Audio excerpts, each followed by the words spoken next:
Los riesgos de trabajo entonces son esos, son contingencias cubiertas prácticamente por el Seguro Social. Y si consideramos que una contingencia es algo que puede o no suceder, puesto que no se sabe, en algunos casos por negligencias, en algunos otros por descuidos, por el mismo accidente, etcétera. Por eso es algo que se puede o no dar. De ahí que sea el término de contingencia.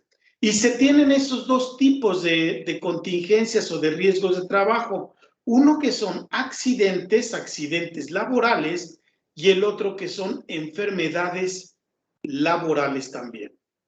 ¿Sí? Los trabajadores, por el simple hecho, como lo dice la lámina, por el simple hecho de estar dentro de una empresa o dentro de una actividad, están obligatoriamente asegurados por parte del patrón. Es una obligación prácticamente el hecho de que todos los trabajadores estén asegurados al Seguro Social. Si partimos de lo que platicábamos en la Constitución, en el artículo 123, en sus apartados A y B, en el cual el A pertenece a todos los trabajadores privados y el B a todos los trabajadores burócratas o del sector público.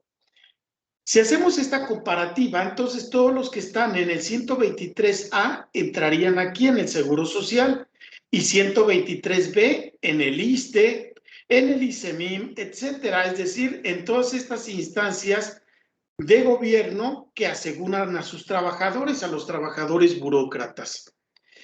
En esta ocasión, obviamente por ser parte de la materia de sueldos y salarios, vamos a analizar solamente la parte de los del rubro del 123A, es decir, Seguro Social. En estricta teoría es muy similar lo que sucede en el ISSSTE y en el Seguro Social. Incluso cuando veíamos la última clase o la clase pasada que hablábamos sobre seguridad social, si se dieron cuenta, muchos de los aspectos se encajaban con el ISSSTE o con la ley del ISSSTE. Entonces, esta parte o esta rama de riesgos de trabajo representa prácticamente el que los trabajadores se encuentren protegidos tanto por accidentes de trabajo, así como por enfermedades profesionales o enfermedades que tengan que ver también con el desempeño de su actividad. Los riesgos de trabajo se dividen en esos 4 aspectos que ven ustedes ahí. En una incapacidad temporal, en una incapacidad permanente parcial, en una incapacidad permanente total, o bien, en los casos más severos, en la muerte del trabajador. En una incapacidad temporal, cuando a lo mejor José Cerrato se encuentra laborando en una empresa y resulta ser que se machuca un dedo o 2 dedos de una mano, entonces eso amerita que, pues bueno, se vaya al seguro, el Seguro Social le da una incapacidad de una semana y durante una semana José Cerratos no se presenta a su trabajo. Es una incapacidad temporal. Una incapacidad permanente parcial es cuando en lugar de machucarse se lleva 2 dedos. Y entonces es una incapacidad permanente porque ya los dedos ya no se pueden recuperar, y es parcial porque se perdieron prácticamente solamente una parte de la mano, por así decirlo, no fue todo el miembro.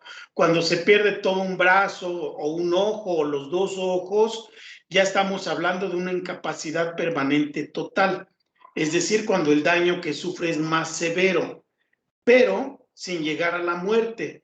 Ya cuando se llega a la muerte, pues entonces sí ya estamos hablando del último riesgo de trabajo. Todos estos ejemplos y todas estas 4 modalidades o formas que contempla el Seguro Social para el riesgo de trabajo están prácticamente contempladas también con porcentajes, con ciertas formas de pago, con algunos aspectos que van a aterrizarse en un aseguramiento tanto al trabajador, ojo, como a sus beneficiarios. ¿Sí? ¿Cuáles beneficiarios? Los que él designe, en algunos casos los que la ley le indique que pueden considerarse como beneficiarios. Más adelante vamos a ver quiénes son. ¿Sí? Pero recordemos siempre que la parte de beneficiarios siempre son en línea recta hacia arriba y hacia abajo. Hacia arriba padres y abuelos y hacia abajo hijos y nietos. Casi siempre es en este sentido. Incluso en impuestos sobre la renta también, las exenciones que se dan en herencias y adjudicaciones también van en ese sentido, en línea recta. Sí, Luis, le escucho. En la lámina anterior, profe, eso de las incapacidades, bueno, no sé si esté bien, yo lo entiendo de esta manera. Por ejemplo, lo que es la incapacidad temporal es por tiempo definido, es decir, como una semana, 15 días, ¿no? ¿Es correcto? La incapacidad permanente parcial por tiempo indefinido, no sabemos cuánto tiempo puede, a lo mejor una fractura de un yeso y de un hueso, perdón, puede ser ese caso. Sí, sí, La sí. incapacidad permanente cuando ya no se puede trabajar, a lo mejor se le cayó una máquina en las piernas y ya quedó inválido, no sé, a lo mejor. Y pues obviamente pues ya la muerte, pues ya, obviamente pues ya se va al 3 metros, ¿no? ¿Sí es correcto eso? Sí, sí, sí. Es Ah, correcto ok. también. Sí, lo que pasa es que ya usted lo aterrizó desde el punto de vista del tiempo, del periodo en el cual no dejan de ir a trabajar. También es correcto. Sí. Yo lo Ok, aterricé gracias, desde el profe. punto de vista del daño que sufren los trabajadores, pero sí, estuvo muy bien.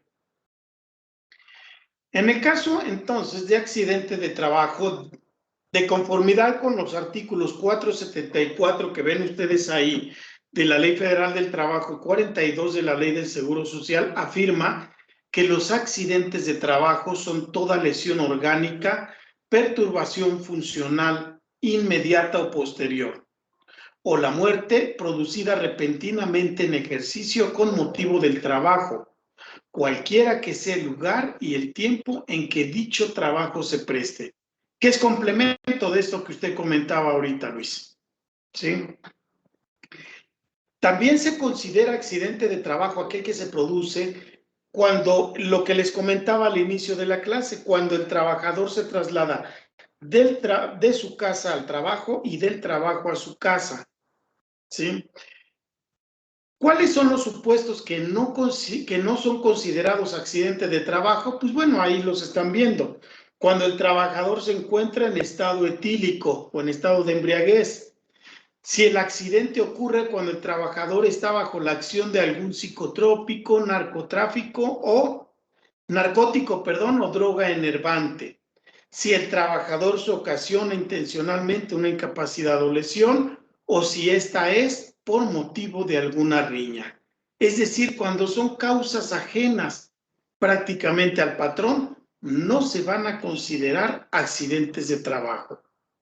Y si no se considera accidente de trabajo, se va a considerar precisamente como enfermedad general. La enfermedad profesional, que va de la mano también con el riesgo de trabajo, con el accidente de trabajo, porque ambos son riesgos, es toda alteración física o mental en el individuo provocada por una lesión orgánica o funcional, permanente o transitoria, causada por trastornos metabólicos, agentes físicos, químicos, etc., etc. ¿Qué quiere decir esto? Que a lo mejor José Cerratos está en una empresa empacadora y ya ahí José Cerratos se encuentra pegando una serie de empaques y para eso utiliza un resistor que con el paso del tiempo le va creando un malestar a él en sus pulmones o en las vías respiratorias, etcétera. Entonces ahí ya estamos hablando de una enfermedad profesional que se causó por estar manejando este tipo de sustancias. Empatado con el ISSSTE a partir de su ley en el artículo 475, es todo estado patológico derivado de la acción continuada de una causa que tenga su origen o motivo en el trabajo realizado o cuando el trabajador se ve obligado a prestar sus servicios. ¿Sí? Es decir, cuando la enfermedad tiene sus inicios o tiene su antecedente en las actividades que desarrolla el trabajador. Ahí ya estamos hablando de esas enfermedades profesionales.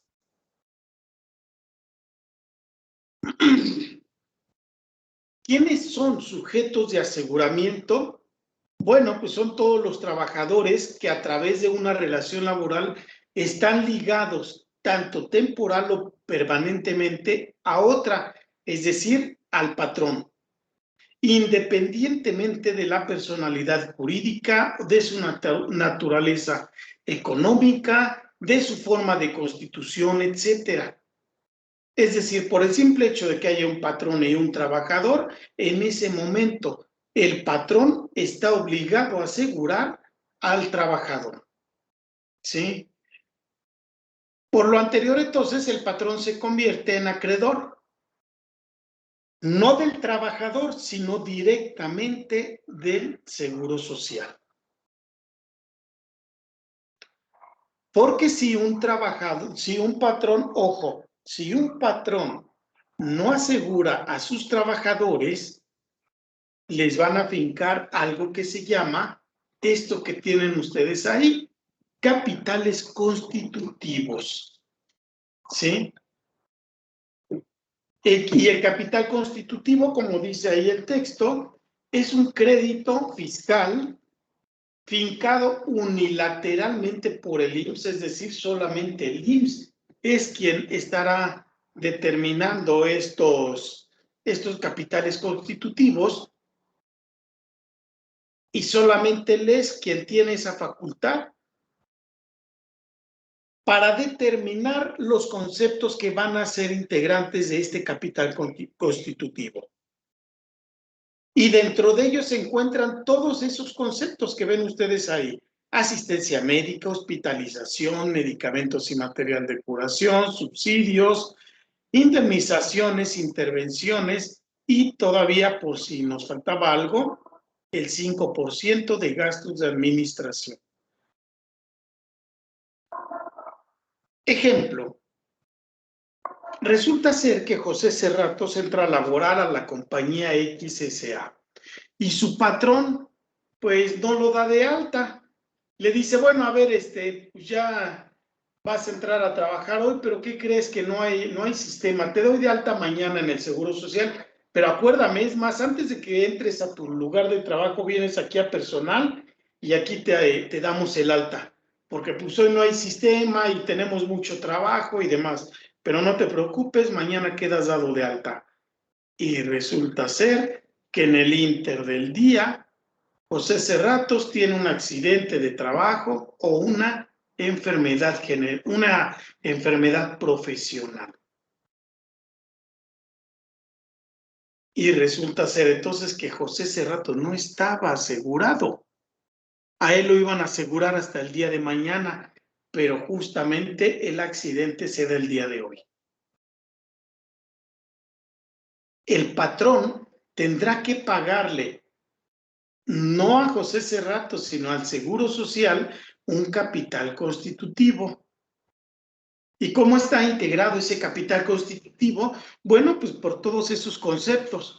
Se tendrá que hacer una evaluación sobre la asistencia médica, la hospitalización y todo lo que vaya a requerir José Cerratos, lo va a tener que pagar el patrón por el simple hecho de no haberlo asegurado.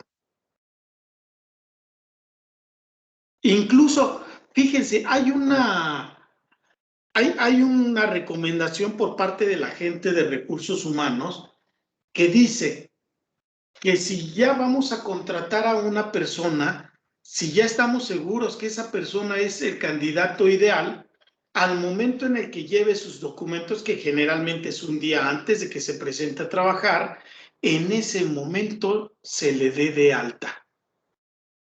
¿Sí?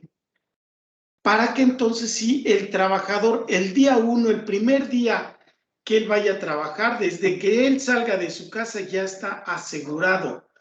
Porque a lo mejor por azares del destino, resulta ser que en el pecero donde él iba, agarra y choca contra otro pecero y tiene una fractura en un brazo y demás, y anda, la enfermedad profesional.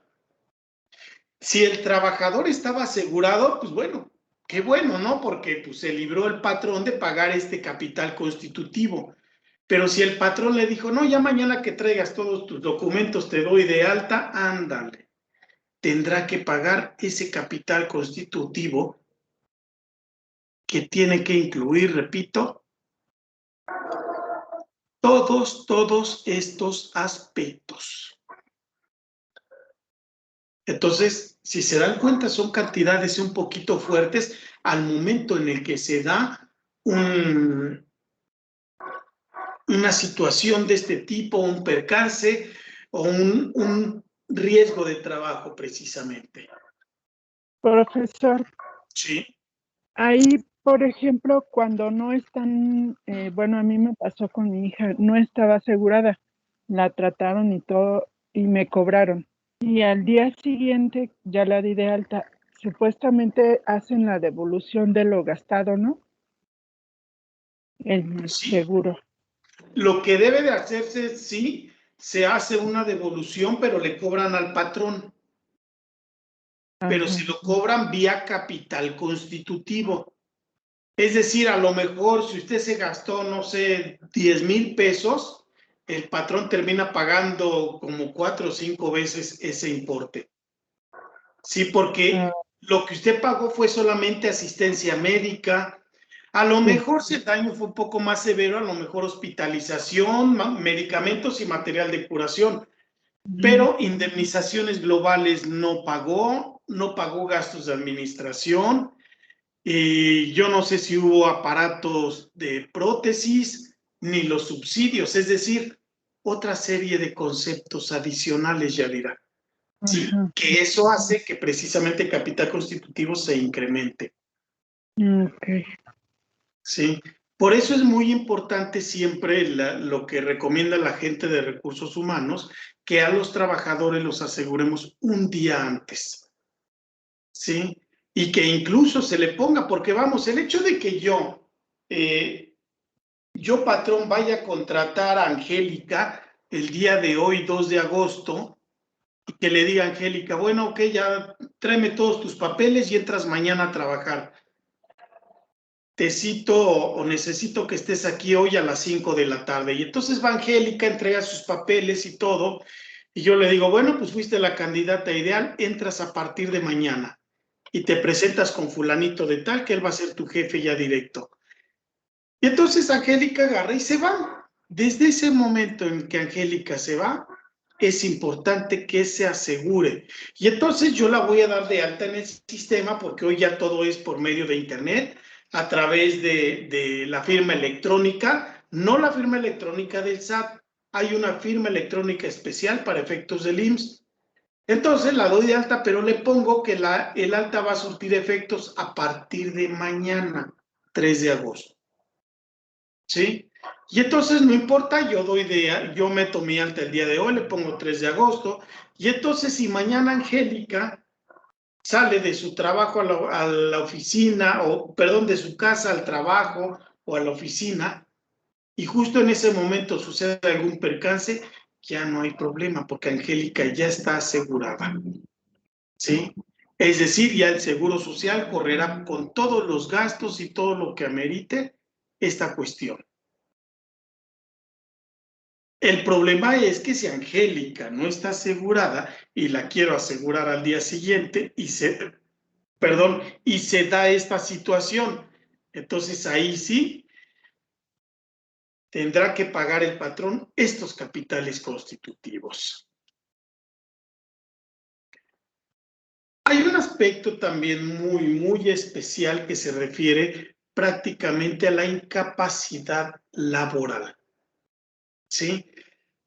si bien es cierto que la incapacidad siempre se paga sobre el salario diario integrado, pues la verdad también es que los 3 primeros días no los pagan, empiezan a pagar a partir del 4º día y de ahí en adelante.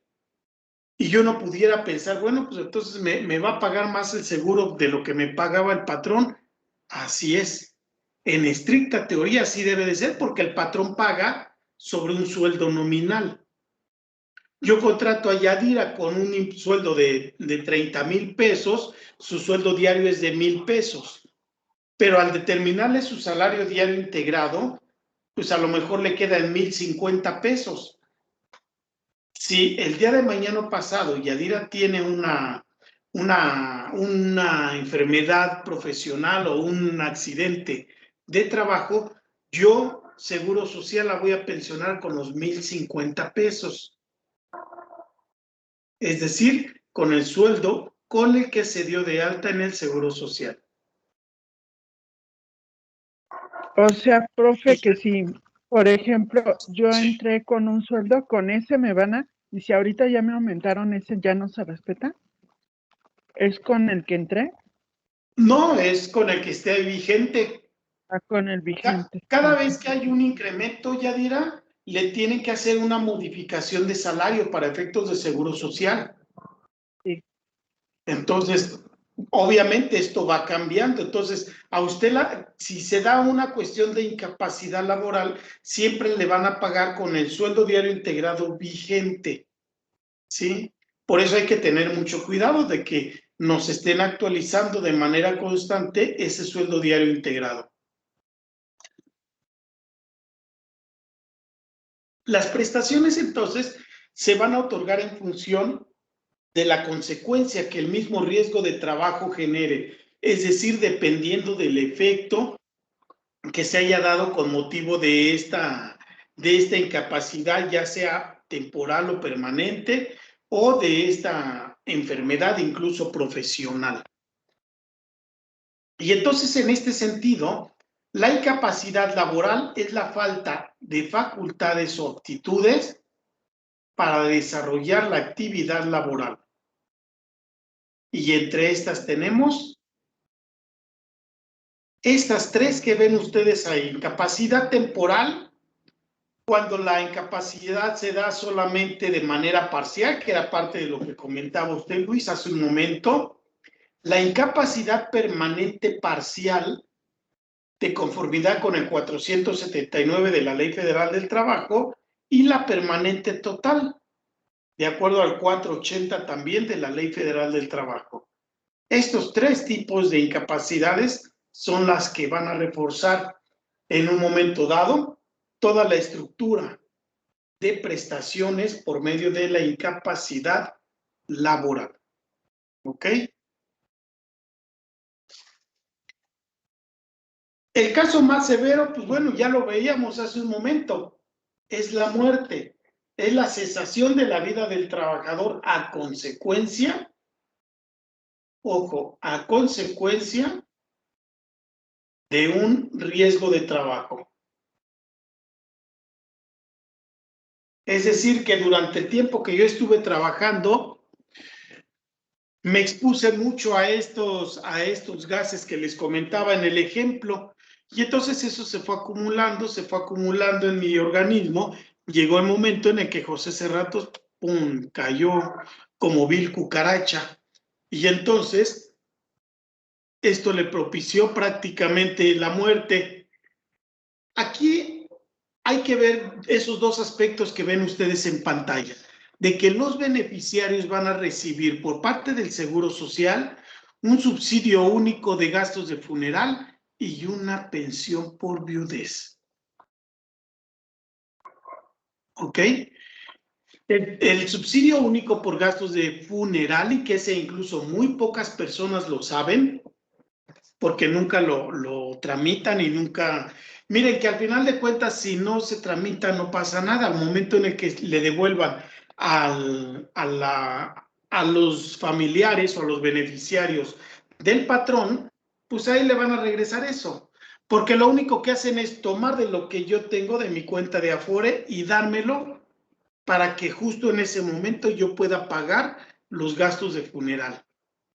Para eso sirve.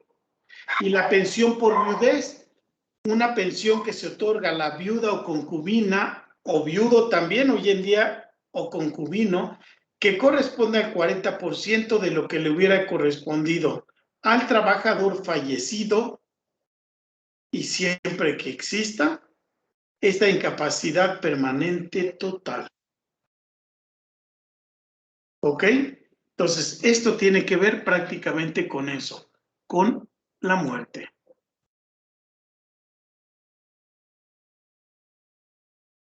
Y tenemos otras dos pensiones, la pensión por orfandad. Sí, Luis. Por ejemplo, profe, ahorita con lo del COVID, digo, ahorita por ejemplo lo que estaba en la lámina anterior, es ahí el subsidio único por gastos de funeral. ¿Por qué el seguro nada más estaba otorgando 4,000 pesos y no se basaba en lo que a lo que le correspondería, en este caso al trabajador? No, pero es que ese subsidio que estaba dando el gobierno, Luis, era subsidio, pero por COVID. Ajá, Sí lo manejaron como ayuda de gastos de funeral, pero era más bien una situación, ¿cómo le dijera? extraordinaria. Extraordinaria, así es, porque solamente aplicaba, este subsidio que usted me dice solamente aplicaba para los familiares de fallecidos de COVID. Ujú. ¿Sí? No porque hubieran fallecido por algún accidente laboral o por una enfermedad profesional. Si Pero se ya diera no, estas, sí, pero ya no daban más, ya no, ya ve que está este, ah, se me fue la palabra, ahora sí que le seguían dando pues de forma descendente o ascendente, según sea el caso, el, como que el apoyo o es que se me fue el nombre. Mm, como que se les estuvieran retribuyendo pues a los ajá. beneficiarios en este caso. Porque ya, por ejemplo, le digo, porque falleció mi abuelita de COVID y ya ella ya hasta ahí se terminó de dar lo que fue su apoyo y nada más dieron lo que fue el subsidio único de por COVID. Y no le dieron No, a no los llegó. beneficiarios. Mm, mm. No sé entonces por qué sería. Inclusive ni el apoyo del COVID dieron. O sea, por eso le pregunto, ni lo tomaron como gastos de funeral, ni por muerte COVID. Y se supone que Ah, era pero su abuelita totalmente, estaba cotizando para efectos del seguro, a lo mejor es por eso. no sé la verdad, pero ella recibía su pensión. Ah, es que entonces ella ya no era asegurada, ella era ya beneficiaria, Ajá. ¿no? Es Sí, decir, esa pensión era por su abuelito en este caso. sí. Ah, pues entonces yo creo que fue por eso, porque ella no es asegurada, es beneficiaria ya. Ah, ok. Entonces nada más entra directamente a lo que es el trabajador. Es correcto, así Ah, es. ok, Sí, gracias. sí, por eso es. No hay de qué.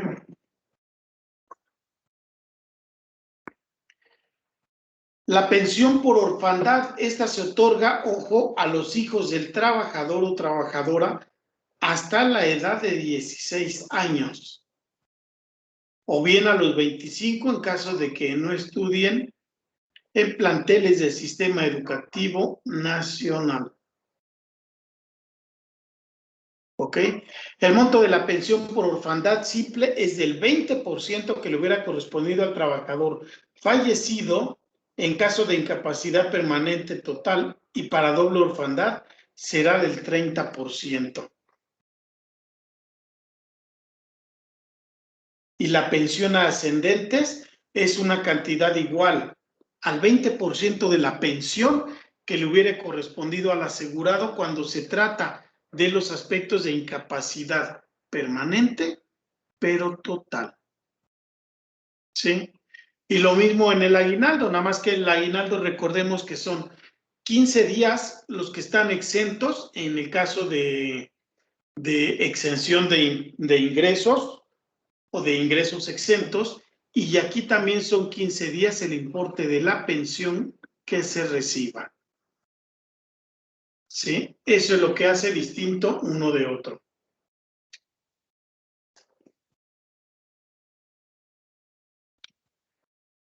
Y aquí vamos a entrar en una parte muy, muy interesante, que son prácticamente los riesgos de trabajo.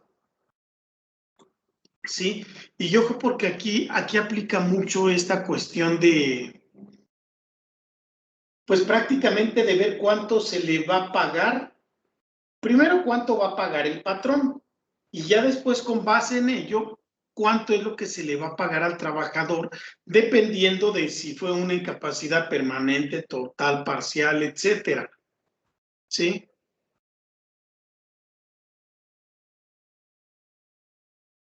Es más, miren, estaba viendo ahí, esto tiene su fundamento de manera sincrónica, tanto en ley del Seguro Social y ley del ISSSTE. En uno es el 70 y en el otro es el 75%. ¿Ok? Y esto se da con base en esas 5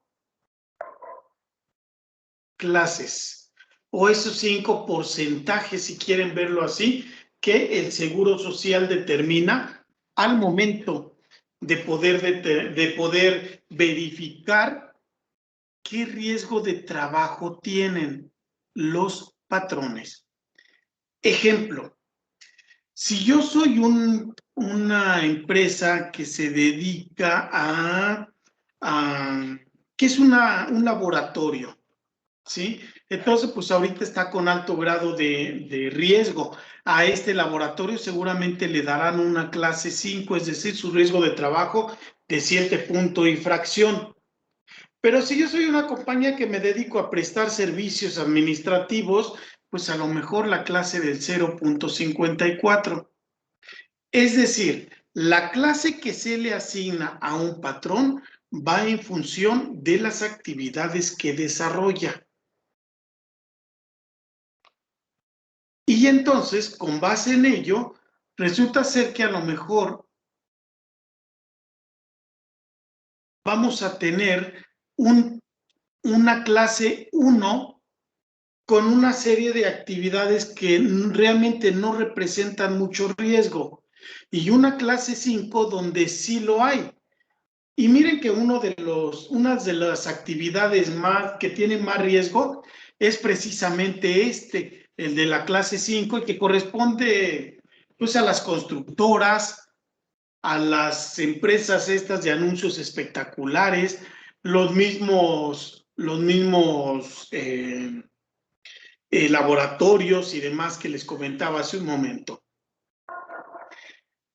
Una cuestión muy particular que tiene el riesgo de trabajo es que cada año, y de hecho ahorita les voy a presentar la declaración, cada año, ojo, los patrones presentan su declaración anual del grado de riesgo. Esto lo tienen que hacer a más tardar el día 28 de febrero.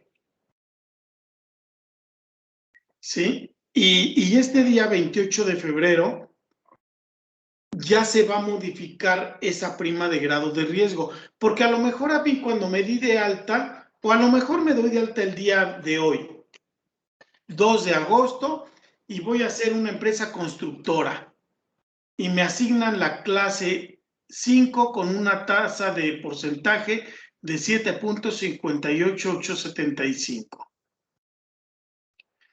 Pero resulta ser que con el paso del tiempo esta constructora, pues con todo lo de COVID y demás, pues no ha podido echar a andar sus proyectos. Entonces solamente tiene 3 personas administrativas ahí en la oficina. Y dice, bueno, pues es que ellos no representan ningún riesgo. Me voy a ir hasta la clase 1, porque además pues ni vienen 2 días a la semana. No se puede hacer eso. lo más que se puede hacer es presentar esa declaración del grado de riesgo y que le vaya subiendo o bajando en un 1%. ¿Sí? Ahorita lo vemos si quiere más adelante para que lo podamos entender. ¿Hasta aquí alguna duda? ¿Duda, queja, sugerencia, aclaración y demás? ¿No? De mi parte no. Solo Sí, Yadira. cuando hablo sobre los accidentes en el transcurso a la casa,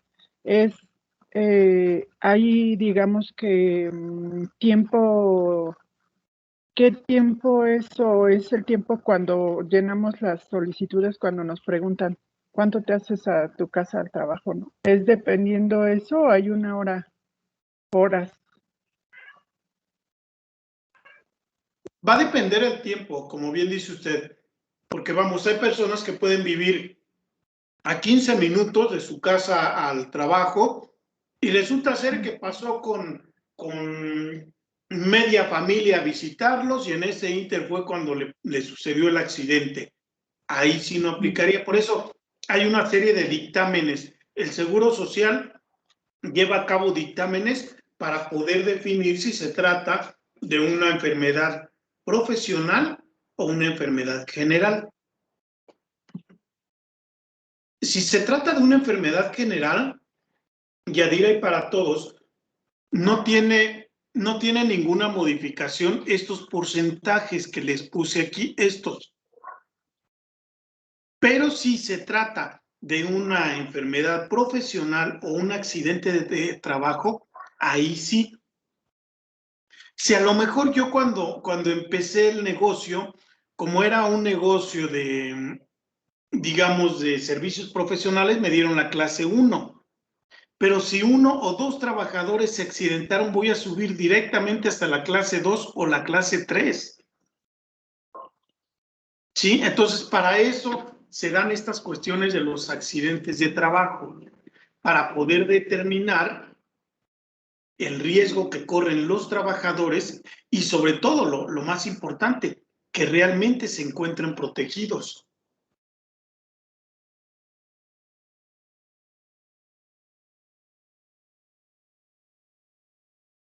¿Sí quedó claro? Sí, profe, gracias. Ok.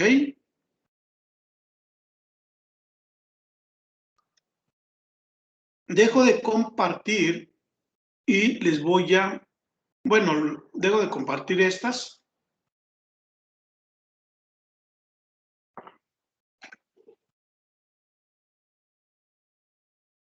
Ya estamos casi al final del curso. Este es el último tema de sueldos y salarios, ¿eh?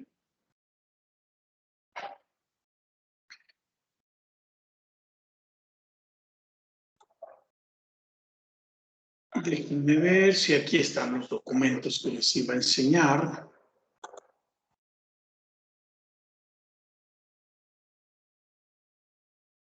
Ok. Comparto.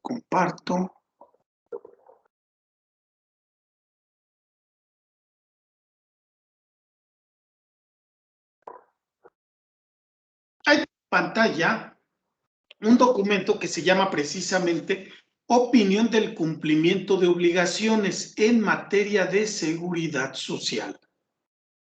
Viene el folio, viene la clave del RFC y el nombre del patrón. Y aquí en este documento emite el Seguro Social, este organismo determinará si en un momento dado el patrón tiene alguna obligación pendiente o no por cumplir. Si hay alguna obligación, es decir, que a lo mejor no ha pagado algún bimestre o no ha presentado esta declaración que les decía hace un momento del grado de riesgo, o que existiera por ahí alguna obligación omitida, en este documento el patrón, el Seguro Social, perdónenme, lo va a manifestar. ¿Sí? Esta es una constancia que se tiene que sacar y se tiene que obtener para muchas cosas que luego se pide en materia de seguridad social, etc.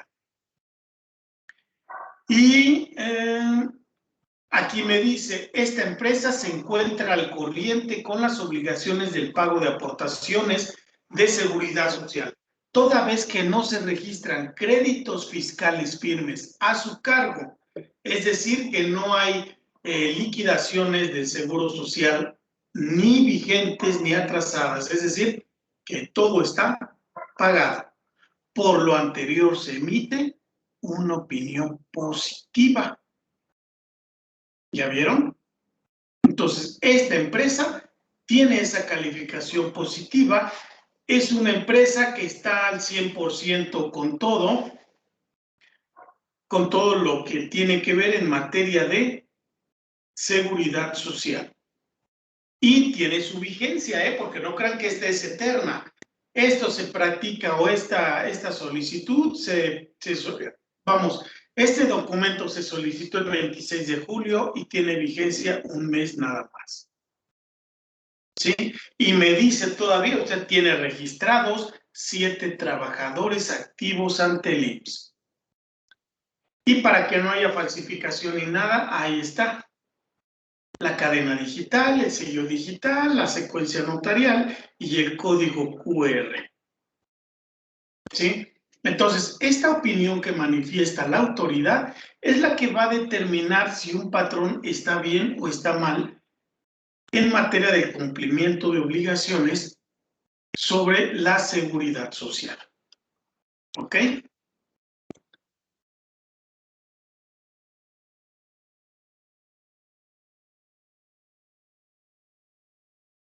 Ahora, el otro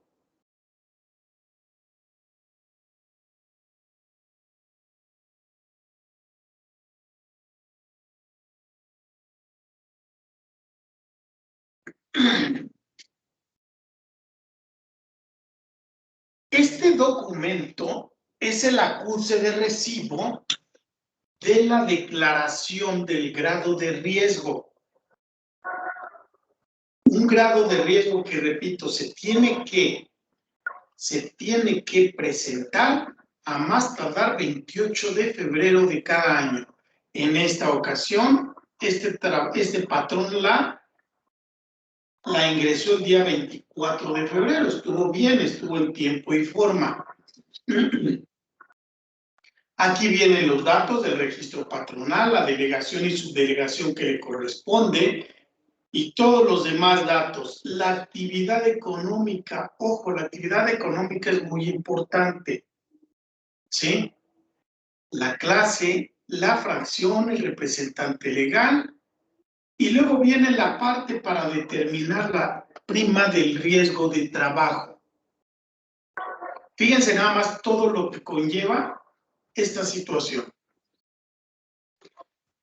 Para efecto de determinar la prima de grado de riesgo, la autoridad me pide cuántos días subsidiados fueron. Es decir, si a lo mejor a José Cerrato le dieron 6 días, pero de esos 6 días no le pagaron los primeros 3, entonces días subsidiados 3. ¿Porcentaje? ¿A qué porcentaje se los pagaron? Si fueron al 100, al 50, al 75, al 25, etcétera. Ahí se manifestará.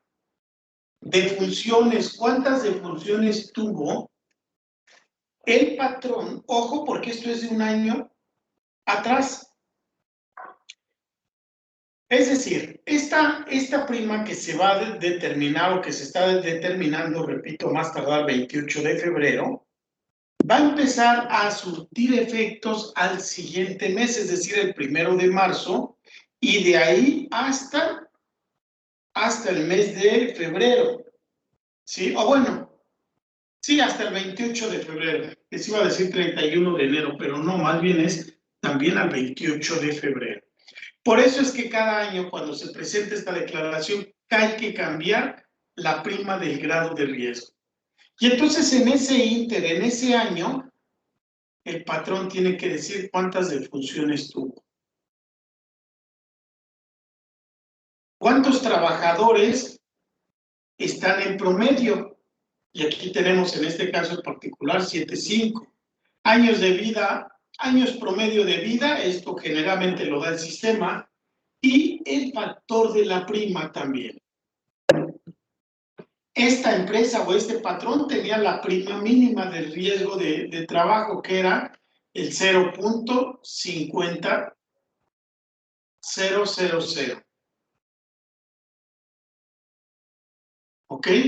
Y luego vienen ya nada más los demás datos. La prima mínima, que la prima mínima es esa misma, 0.05, los días del año y si está acreditada o no. Hay una nueva obligación, déjenme les comento, o no sé si se los dije, ya no me acuerdo, si no, pues ya se los voy a decir 2 veces. Hay 2 tipos de obligaciones que las empresas hoy en día deben de considerar como obligaciones adicionales. Es decir, aquellas empresas que prestan servicios especializados, como a lo mejor pudiera ser el ejemplo que vimos hace un momento, tendrá que presentar una declaración de prima de grado de riesgo, repito, a más tardar en esa fecha, 28 de febrero. ¿Sí?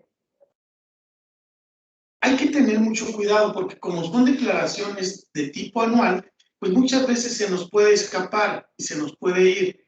Lo importante es que al momento en el que yo manejo los documentos, déjenme, está. Al momento en el que yo manejo los documentos, tengo que considerar esta prima que existía el año pasado y la nueva prima. En este caso en particular o en esta empresa en particular, la prima de riesgo fue la mínima de 0.50 y la prima declarada para este año es exactamente el mismo importe, 0.050. Esto hace entonces que la empresa continúe con la misma prima del grado de riesgo. Hay aspectos ahí que nos marca la ley que nos dice que no, si la prima de grado de riesgo no cambia, y así me lo dice, dice, no presentes tu declaración del grado de riesgo. Pero la verdad es que cuando no se ha presentado, luego son unos dolores de cabeza impresionante.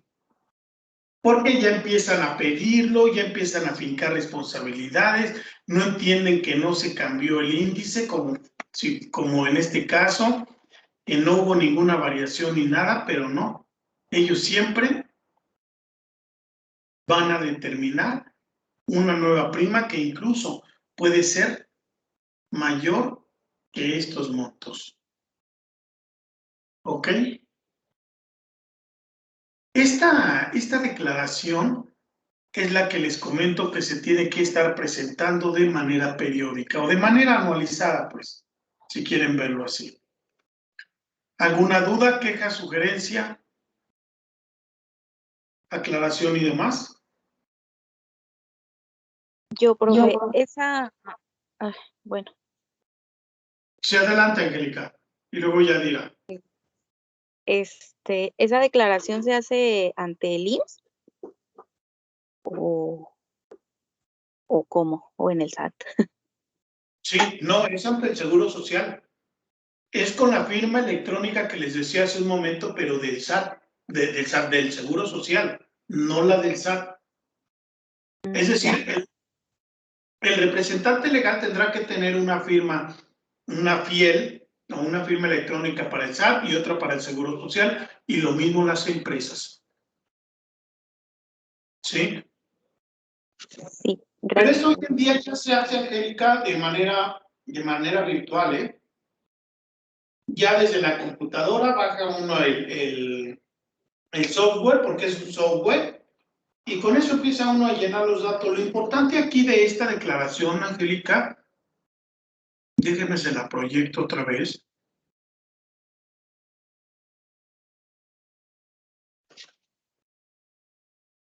Son precisamente estos datos, estos datos. Por eso es muy importante que, si no se tienen, que primero se trabaje en obtenerlos, para que ya cuando estemos en la plataforma ya nada más estemos copiando y estemos poniendo los datos. ¿Sí? Porque si no lo hago así, el sistema me saca y tengo que volver a entrar y es un verdadero relajo. Sí, pero sí hay que determinar esto. Entonces, ¿qué es lo que va a pasar? Miren, si durante el año pasado yo tuve 2 trabajadores y uno se fue 8 días y el otro se fue 22 días, ya tengo aquí días subsidiados 30. Promedio de trabajadores no va a cambiar, pero sí va a cambiar aquí mi factor de prima y mi prima mínima. Por eso es que hay que tener mucho cuidado con este tipo de datos. ¿Ok? ¿Quién más me iba a preguntar? Yadira, creo. Sí, si todo esto se encarga recursos humanos o es en sí la empresa total. Híjole, pues ya aquí depende de la estructura de la empresa, Yadira. Hay empresas donde yo he visto que esto lo hacen los de recursos humanos, pero he visto otras empresas que lo hace el agente de fiscal o incluso los de nóminas también. ¿Sí? Ya va a depender la misma estructura de la empresa para que se determine quién tiene que presentar esta declaración de nómina. Ok. Muy bien.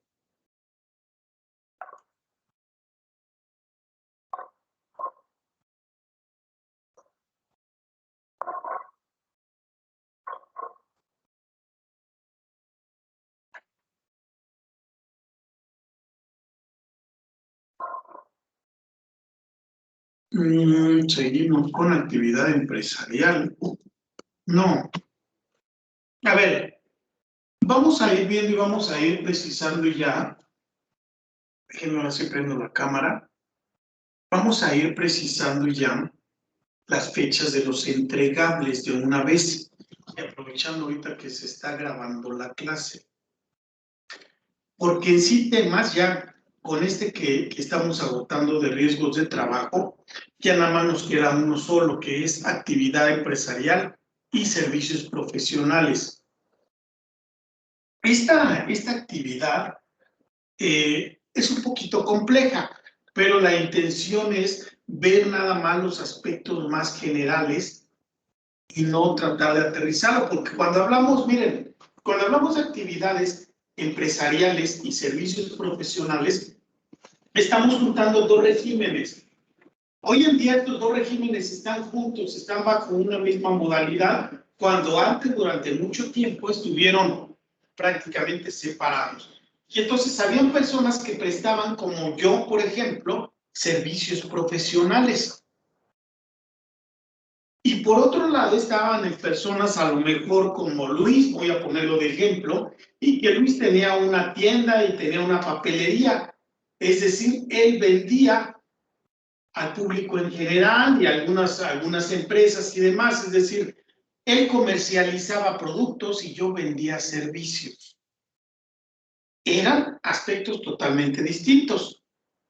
Después, con el paso del tiempo, los juntaron y pues se armó todo un relajo, porque mientras que servicios profesionales tenía una serie de retenciones, se le retenía el IVA y se le retenía el ISR. A la actividad empresarial no. Entonces, esta es una entre muchas de las diferencias entre uno y otro, pero al momento en el que los integran, se hizo un verdadero relajo. A lo largo también del tiempo hemos visto cómo estas actividades empresariales han ido cambiando, se han ido modificando, y hoy en día tenemos el régimen general, el régimen de incorporación fiscal y nada más. porque anteriormente estaban los repecos y luego los del régimen intermedio, etcétera, etcétera. Entonces, como no me gustaría dejar este tema a la mitad, vamos a ir precisando, les repito, los entregables. Se supone que ya estamos en las últimas semanas. Déjenme abrir la lista negra, la lista de los acusados.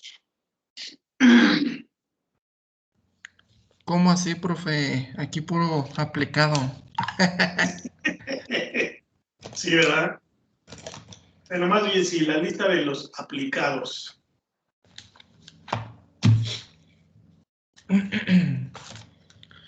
Híjole, que si nos fuéramos por clases efectivamente dadas, hoy sería nuestra última clase, ¿eh?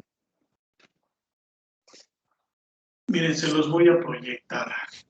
De hecho, hoy es nuestra última clase. Sí. De hoy en 8 es la entrega del ensayo y de la exposición, ¿no? Sí, yo creo que sí. Miren, ahí tienen en pantalla prácticamente las clases y todas las sesiones. Lo que ven con azul fueron las modificaciones que fui haciendo por la cuestión de mis horarios y demás que ya les había comentado. Entonces, clases efectivas deben de ser 15. Se supone que hoy debería de ser la última, ¿sí? Entonces, como ya nos falta solamente el tema de actividades empresariales y ustedes ya tienen sus diapositivas, hoy es día 3, nos quedan el 10 y el 17. Yo creo que entonces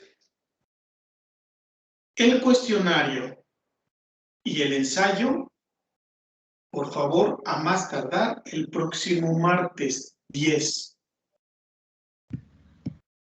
Y la exposición la Profe, vamos perdón, a hacer. Sí, hoy es 2. hoy es 2. Sí. Ah, que no estamos en martes, ¿verdad? Sí, es cierto, el lunes, discúlpenme. El El lunes lunes. 9, entonces. Lunes 9. Déjenlo en martes 10. Me quedé con esto de los martes, sí es cierto, Luis. Un día más, por favor. Un día más. Sí, por favor. Pero pues si ya lo tienen casi terminado. Ya desde que empezamos la primer clase, que fue el día, a ver, déjenme ver, 8 de mayo, miren, desde ahí les dije, señores, se va a hacer un ensayo. Entonces, pues ya, ahorita ya nada más es casi ponerle conclusiones y mandárselo al profe. Entonces, pues ya, porque solamente, repito, nos queda nada más la clase del día 9 y la del 16. Y la idea, y yo creo que mejor, porque como sé que muchos tienen problemas de horario, y esta clase la estamos grabando, yo creo que les voy a pedir, en lugar de exposición, que se graben en un video y me manden el link para que yo pueda verlos. Aquellos que no puedan asistir a la clase del día 16, ¿sí? Si alguien va a asistir y si alguien no quiere hacer el video, quiere hacer la presentación aquí en clase, adelante. El próximo lunes 16 cerramos ya calificaciones y yo les estaré mandando a ustedes, yo creo que entre el martes luego, al día siguiente, martes 17, ojo, es más, hasta lo voy a anotar.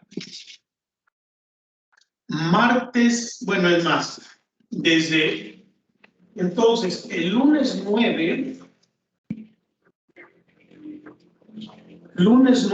el ensayo.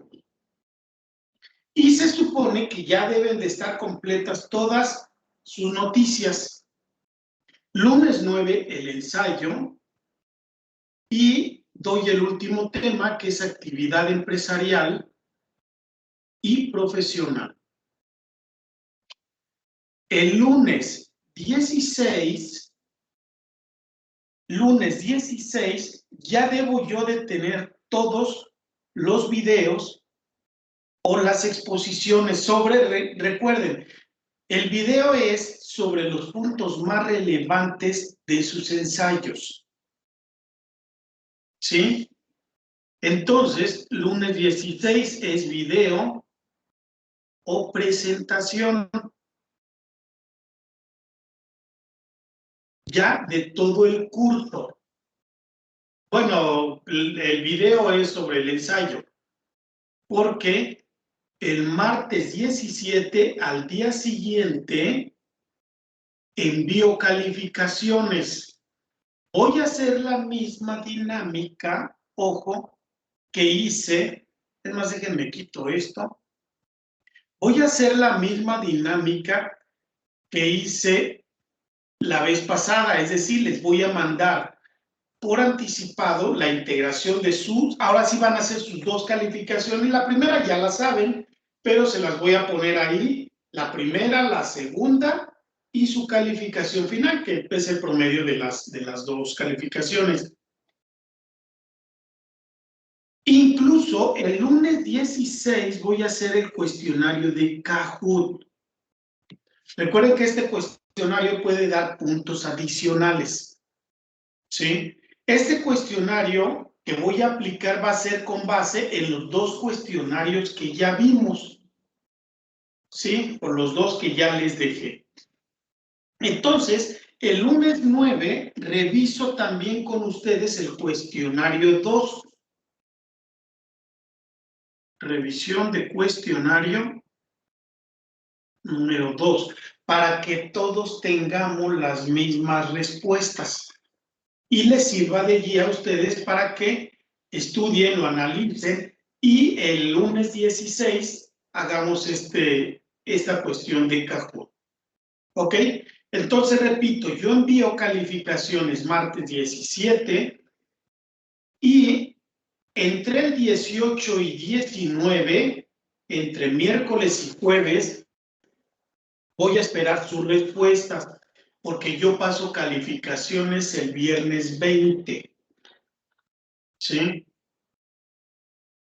Viernes 20 se pasan calificaciones a las actas, para que si alguien tiene alguna situación o algo, me la hagan saber el martes 17, 18 o el 19. ¿Alguna duda o algún comentario sobre, dijeran por ahí, sobre los llamados a misa?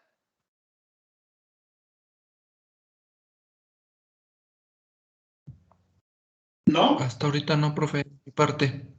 Muy bien, gracias. Gracias, Luis. Yadira y Angélica. Todo bien, profe. Sí. Todo bien, profe. Les voy a compartir porque me han estado mandando ya algunos entregables de los ensayos y hay algunas situaciones que no quisiera que bajara en su puntuación. Déjenme, les voy a mostrar, aprovechando que tengo todavía 10, 20 minutos más. Voy a compartirles un ensayo. Déjenme irlo abriendo para que veamos la forma como voy a ir citando y cómo va a ser la estructura. ¿Sí? Es un ensayo, ya habíamos comentado, es un ensayo académico.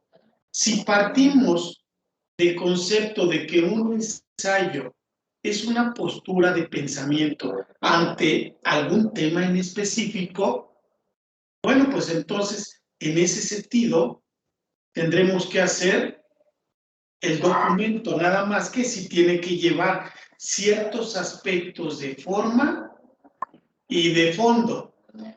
Los aspectos de fondo tienen que ser con un lenguaje no común, con un lenguaje lo más acorde posible a la investigación y que no se utilice, miren lo que yo siempre he dicho, las famosas palabras domingueras, ¿sí? A lo mejor ustedes se dieron cuenta durante todo el curso, en algunas sesiones yo utilizaba muchas de esas palabras domingueras, incluso en algunas cuestiones decía cosas que no se deben, que en un lenguaje escrito no se deben de poner, pero porque es un lenguaje oral, esto que estoy teniendo yo aquí con ustedes, y es el estar armando ideas conforme se van dando las situaciones. Eso es lo que yo voy a evaluar en la parte del video, esa congruencia de ideas, esa forma en cómo transmiten ustedes lo que ustedes mismos investigaron, etcétera. Pero en el ensayo académico no nos podemos dar el lujo de permitir este tipo de palabras. Les proyecto.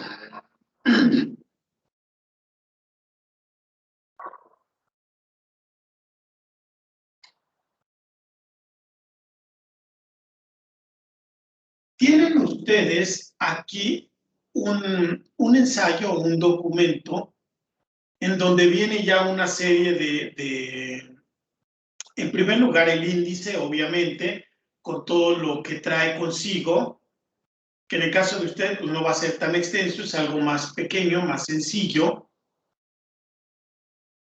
Si van a meter anexos, ojo, hay que ponerlos al final, ¿sí? Y anotarlos dentro del índice, si van a utilizar anexos, si no, no. Si van a utilizar, bueno, no hagan caso de estas listas de firmas. Si se dan cuenta, este tipo de documentos son documentos limpios, miren, no hay marcos ni nada. En este caso la numeración va al centro. Puede ser al centro, puede ser aquí abajo del lado derecho, ya como ustedes lo determinen. Lo importante aquí que quiero señalarles es lo siguiente. Cuando ustedes vayan a trabajar algún concepto que no se conozca, como aquí que yo digo un enfoque utilitarista, yo pongo a pie de página qué significa esta situación. Es decir, al pie de página no voy a poner el libro, el texto o lo que yo estoy ocupando. El texto de página en metodología APA nos va a servir solamente para especificar algo que muchas veces el lector no entiende. Recuerden que esto lo va a leer una tercera persona, ¿sí? Y entonces en ese sentido es en el que esta parte de los pies de página van a servir para reforzar lo que está escrito aquí. La parte de las citas, déjenme ver una cita. Las citas, aquí están. Cuando yo digo, en la actualidad, hablar de la ética en los negocios o sus distintos sinónimos, tales como tal, tal y tal, es hablar prácticamente de una disciplina reciente, pues estoy poniendo comillas. Se trata de una doctrina que surge en Estados Unidos y Europa a finales de la década de 1980 y principios de la siguiente, cierro comillas. Esto que está entrecomillado es lo que estoy tomando de este autor. Cuevas 2004, página 22. Así es como tienen que citar en metodología APA, ¿sí? Es decir, van a poner el apellido paterno del autor separado por una coma, el año del texto, coma, y la página, ¿sí? Y así es cada uno de los demás. Miren, aquí estoy teniendo otro pie de página y también estoy solamente especificando algún aspecto. Si la cita que yo voy a colocar, ojo, si la cita que voy a colocar tiene más de 4 renglones, la pongo fuera del texto, no dentro del texto. Déjenme ver si hay alguna por aquí.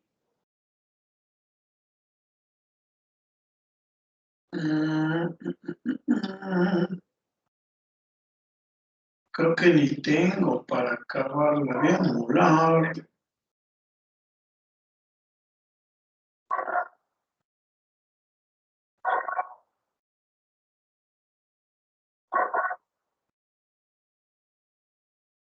No.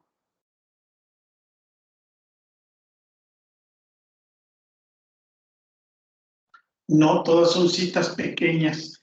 Pero si se encuentran ante una cita que tiene más de 4 renglones, ojo, dejen un espacio de 1 centímetro en cada lado.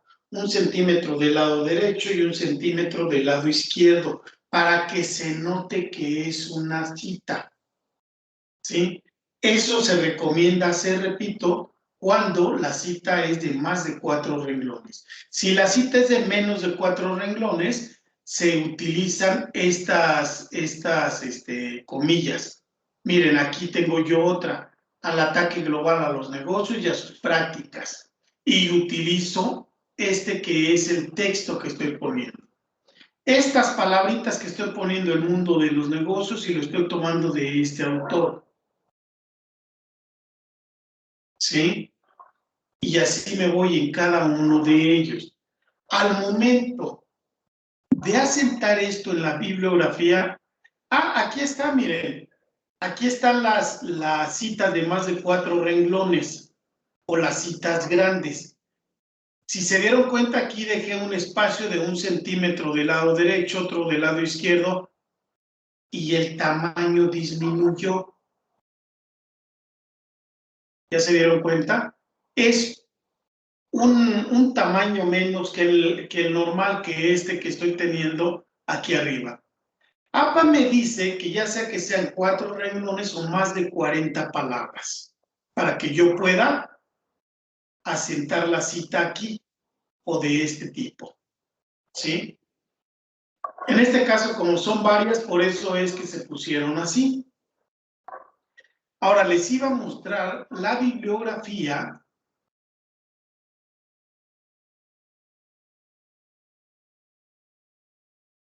Porque en la bibliografía hay aspectos muy interesantes.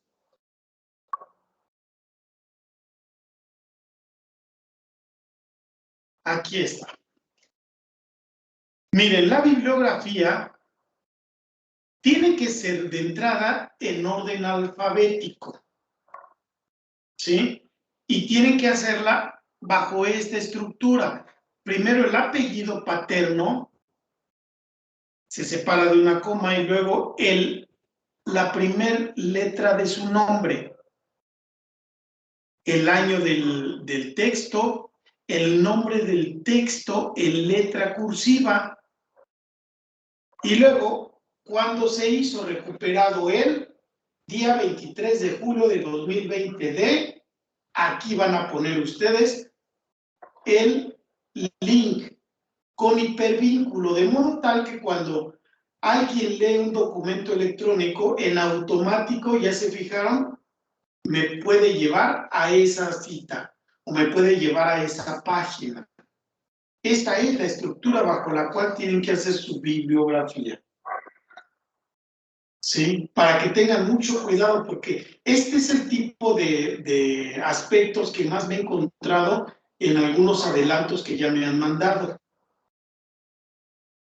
¿Sí? Si se dan cuenta, todo va exactamente igual con sangría francesa. Esto que ven ustedes aquí, este espacio que se deja aquí, es producto de esa sangría francesa. ¿Sí? ¿Qué más? ¿Qué más?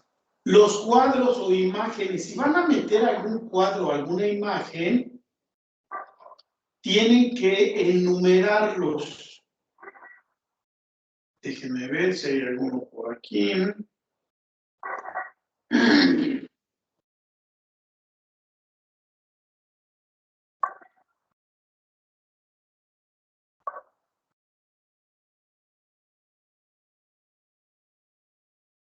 Aquí tengo. Miren, aquí por ejemplo, se le pone el nombre de la figura que en este caso es un mapa conceptual exploratorio, se pone la imagen. Si ustedes mismos lo hacen, póngale fuente elaboración propia. No pasa nada. Lo importante es que si ustedes lo hicieron, se ponga así.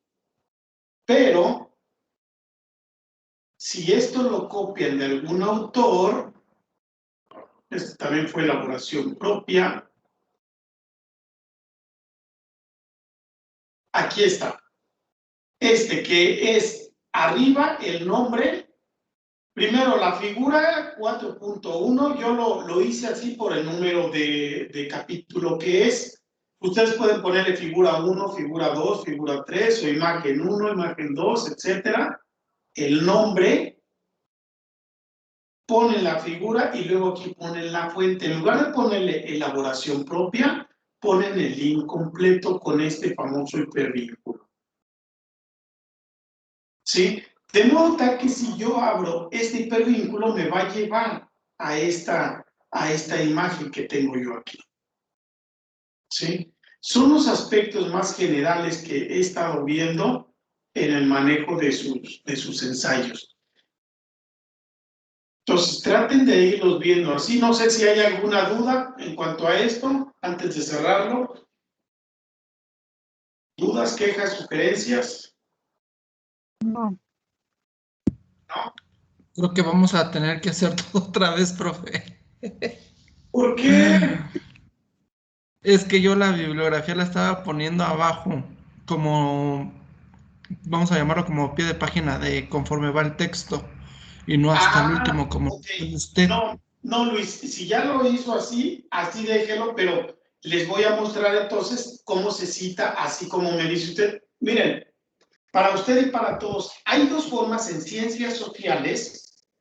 En ciencias sociales hay dos formas de citar.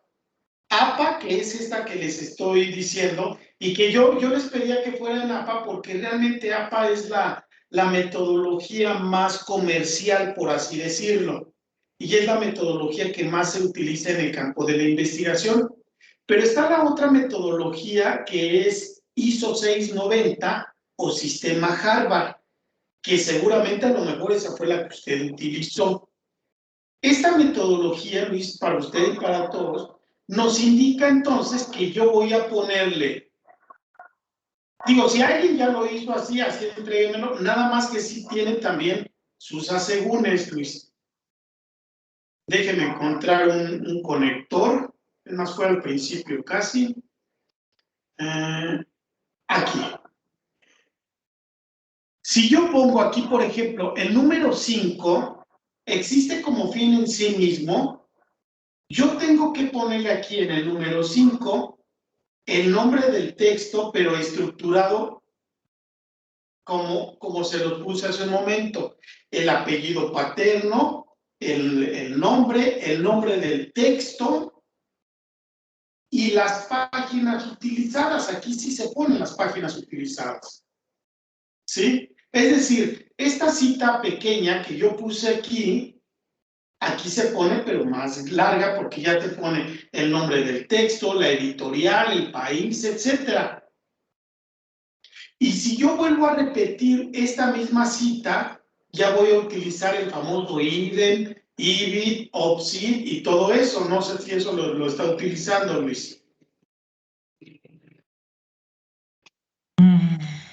¿No? No estoy, no. Ok, déjeme abrir esta cuestión de ISO 690 para que tengan el conocimiento de los dos. Eso debe de estar aquí.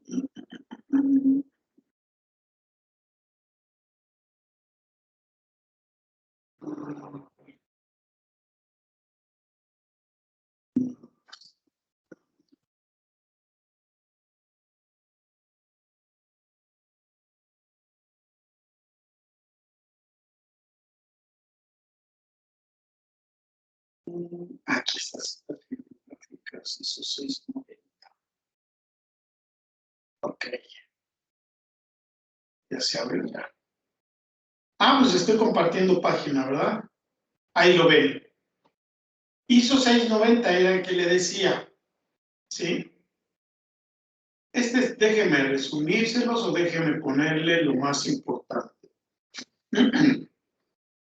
Ahora, si quieren esto, les comparto estos dos documentos con, ¿quién es? Con Angélica, creo, para que se los haga llegar, si les interesan y si les sirven.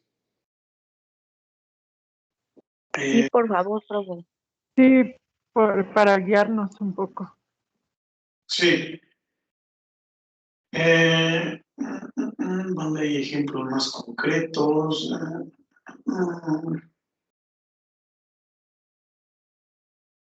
A ver, miren, en el caso de documentos impresos y electrónicos, de un autor se van a poner todos estos datos, ¿sí?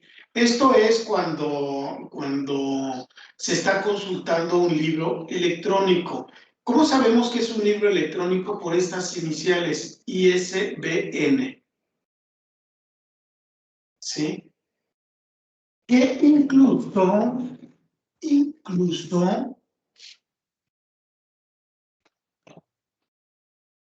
aquí está, miren, en este libro,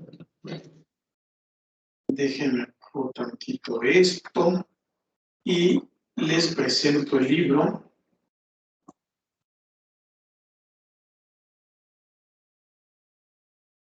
Ahí está, miren. Este ISBN es esto que ven ustedes aquí, es esta partecita, es este código de barras. Eso indica que este es un libro académico, ¿sí? En este caso se llama Principios de Economía, ¿sí? Quiere decir entonces que está tomado de un libro académico cuando se utilizan esas siglas de ISBN.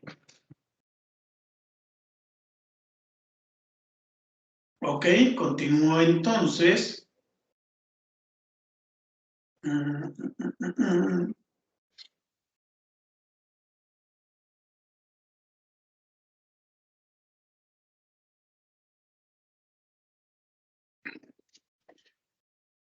Y se tienen que poner, repito, todos los datos completos.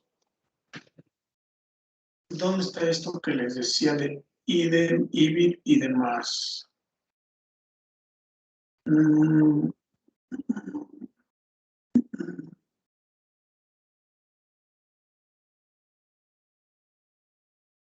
Mapa, el plano.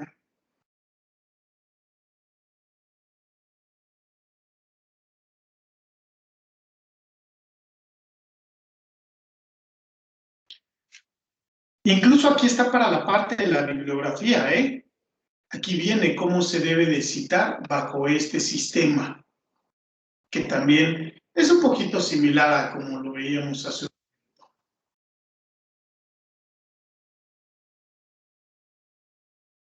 un momento. No viene esta parte.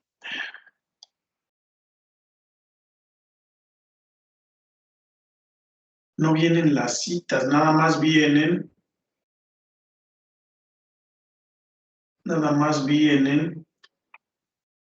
la forma en cómo se debe de anotar. Miren, para esto utilizamos una serie de palabras como es esas que les decía. Idem significa lo mismo de lo anterior, ¿sí? Por ejemplo, déjenme abrir el texto que tenía aquí. Ejemplo, yo aquí estoy considerando a Ramírez 2005, que dice eso, la falta de una fuente de sensatez ética, bla, bla, bla, y termina aquí.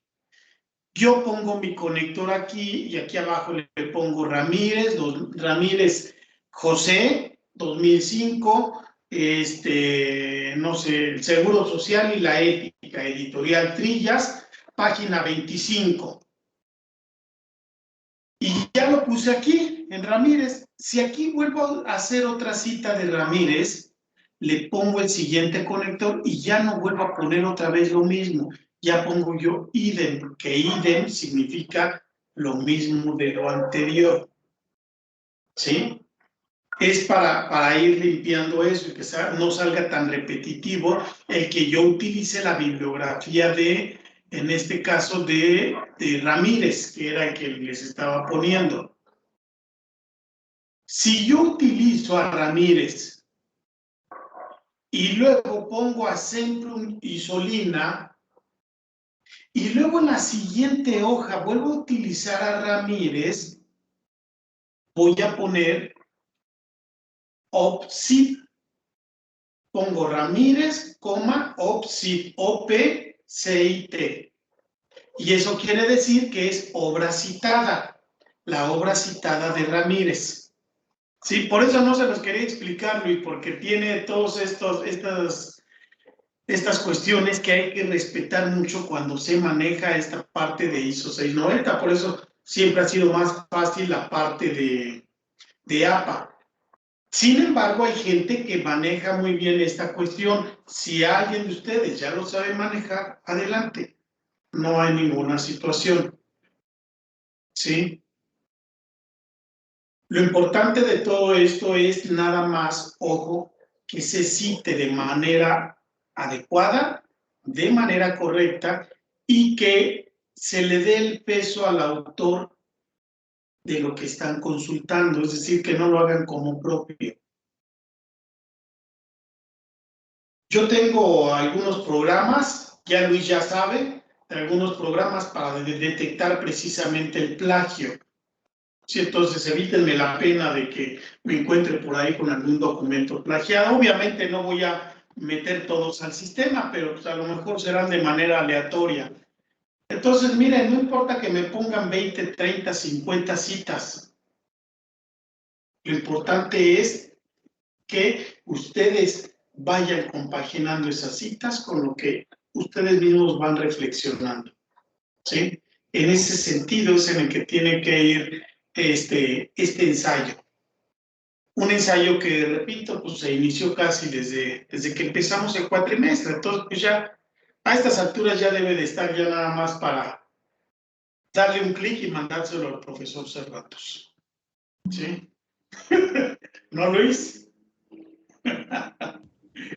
Ya casi terminó, pero no. Perdón, en su caso no. Muy bien. ¿Alguna duda? Esto ahorita que termine la clase de una vez se los comparto. ¿Con quién es con usted, verdad, Angélica? Sí, profe. Ok, le mando los dos documentos entonces a usted para que le echen una ojeada nada más. ¿Algún comentario o algo? Estamos, repito, ya casi al final del curso. ¿Sí? Ya nada más es el otro tema que nos falta, pero eso ya nos lo echamos rápido. Si se dieron cuenta, son pocas diapositivas, porque son aspectos muy generales. Realmente el peso fuerte de esta materia fue sueldos y salarios. ¿Ok? Bueno, pues si no hay ninguna duda, nos estamos viendo entonces, nos conectamos el próximo lunes 9. ¿Ok? Claro que sí, profe. Quita esa cara de angustia, Luis, porque ya me hizo sentir mal, hombre. No, ya me duelen los ojos, profe. Es lo que pasa. Ok, bueno, pues descansen entonces y estamos de Cuídense contacto. mucho, excelente noche. Igualmente, hasta luego. Igualmente. Bye.